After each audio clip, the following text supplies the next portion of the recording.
Bismillahirrahmanirrahim. Assalamualaikum warahmatullahi wabarakatuh. Alhamdulillahirabbil alamin wassalatu wassalamu ala asrofil anbiya wal mursalina wa ala alihi washabbihi ajmaina amma ba'du. Perkenalkan, nama saya Gina Sonia dengan NPM 101202777 dari kelas E2 Manajemen Universitas Teknologi Digital. Di sini saya akan mempresentasikan materi untuk memenuhi tugas evaluasi semester 6 pada mata kuliah Pendidikan Agama Islam. Materi yang akan dipaparkan adalah mengenai kematian dan dorongan untuk selalu mengingatnya. Seperti yang sudah kita ketahui, kematian merupakan suatu peristiwa keluarnya ruh dari jasad manusia. Dalam Islam, kematian menjadi awal perpindahan dari alam dunia ke alam barzah. Roh manusia yang wafat akan tinggal di alam barzah hingga kebangkitan manusia dari kuburnya saat kiamat kelak. Kematian menjadi permulaan menuju alam akhirat yang kekal. Setelah kematian pun masih melewati masa pertanggungjawaban atas semua yang sudah dilakukan dan diperbuat di dunia. Lalu bagaimana sih kita memaknai kematian ini? Pengertian al-maut atau mawatan atau muat menurut bahasa Arab berasal dari kata mauta ya mauta mata, yang berarti lawan kata dari hayat atau hidup, sedangkan menurut Al-Azhari dari Alati bahwa al-maut merupakan makhluk Allah Subhanahu wa taala. Ahmad Idris bin Az-Zakaria mengartikan kata al-maut secara bahasa sebagai hilangnya kekuatan dari sesuatu, dan hilangnya itu berarti mati. Lawan katanya adalah hidup atau hai. Secara istilah, Al-Quran tidak mendefinisikan kata maut dalam arti kematian secara biologis. Dari sudut ini, kematian manusia tidak ada perbedaannya dengan kematian makhluk lain. Jadi kata maut sebagaimana dikemukakan oleh Al-Asfahani dikhususkan kepada manusia karena dikaitkan dengan kehidupan yang abadi di akhirat kelak. Menurutnya, kematian yang merupakan akhir dari kehidupan di dunia dan merupakan tanda menuju kebahagiaan yang kekal. Kemudian tujuan dan manfaat mengingat kematian. Maksud dari mengingat kematian yaitu menjadikannya sering teringat dalam pikiran kita, agar kita menyiapkan bekal. Dalam hadis, Rasulullah Shallallahu Alaihi Wasallam berpesan kepada para sahabatnya, perbanyaklah kalian dalam mengingat penghancur segala kelezatan dunia, yaitu mati. Hadis riwayat At-Tirmizi dan An-Nasai dan Ibnu Majah. Ketika sudah waktunya, kematian itu akan menjemput siapapun tanpa ada yang mampu memundurkan atau mempercepatnya.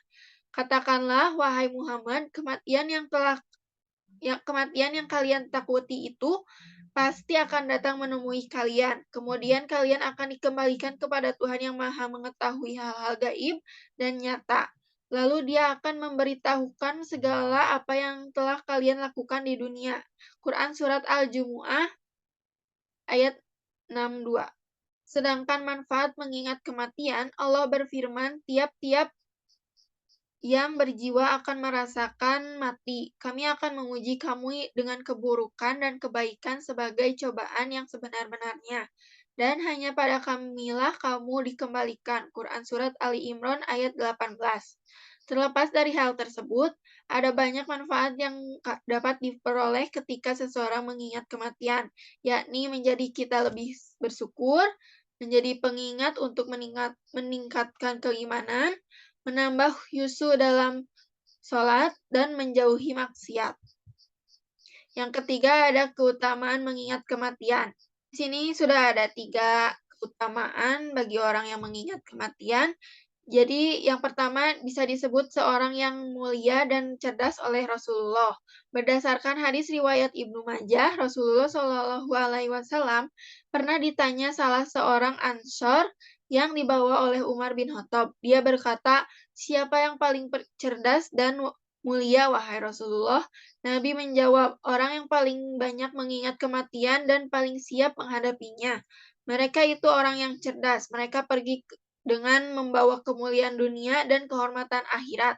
Dalam redaksi lain, Nabi Muhammad SAW bersabda, orang yang berakal adalah orang yang mampu mengendalikan dirinya dan beramal untuk kehidupan setelah kematian. Hadis riwayat At-Tirmizi.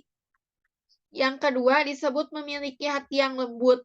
Contohnya ketika seorang wanita mengeluhkan hatinya yang keras, Aisyah menyarankan, perbanyaklah mengingat kematian, niscaya hatimu menjadi lembut. Beberapa hari kemudian wanita itu menemui Aisyah lagi dan berterima kasih karena ia merasa hatinya telah menjadi lembut berkat syarat Aisyah. Yang ketiga, bersegera dalam taubat, qanaah, dan semangat ibadah.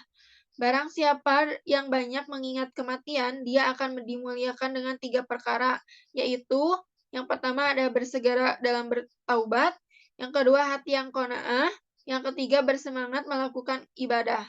Barang siapa yang lupa mengingat kematian, dia akan dihukum dengan 3 perkara, yaitu satu menunda-nunda taubat, yang kedua tidak ridho terhadap pemberian takdir Allah, yang ketiga malas beribadah. Quran Surat At-Tazkirah ayat 1. Lalu bagaimana sih cara agar hati mengingat kematian? Seperti yang sudah dijelaskan, setiap jiwa suatu saat nanti pasti akan mengalami kematian dan kembali kepada Sang Pencipta. Kematian itu tidak bisa diprediksi atau ditentukan berdasarkan usia, entah tua atau muda. Jika sudah waktunya, siapapun tidak bisa menghalangi atau membatalkannya. Maka dari itu kita harus selalu mengingat kematian agar selalu siap diri untuk menghadapinya. Adapun faedah yang kita dapat dari mengingat kematian, yang pertama, mengingat kematian termasuk ibadah itu sendiri. Yang kedua, mengingat kematian membantu dalam khusyuk dalam sholat. Yang ketiga, mengingat kematian menjadikan seseorang semakin mempersiapkan diri untuk berjumpa dengan Allah. Jika tahu bahwa ia akan berjumpa dengan Allah kelak, padahal ia akan ditanya tentang amalnya di dunia, maka ia pasti akan mempersiapkan jawaban.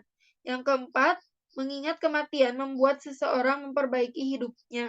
Yang kelima, mengingat kematian membuat kita tidak berlaku zalim. Sekian presentasi yang bisa saya sampaikan. Terima kasih atas perhatiannya. Wassalamualaikum warahmatullahi wabarakatuh.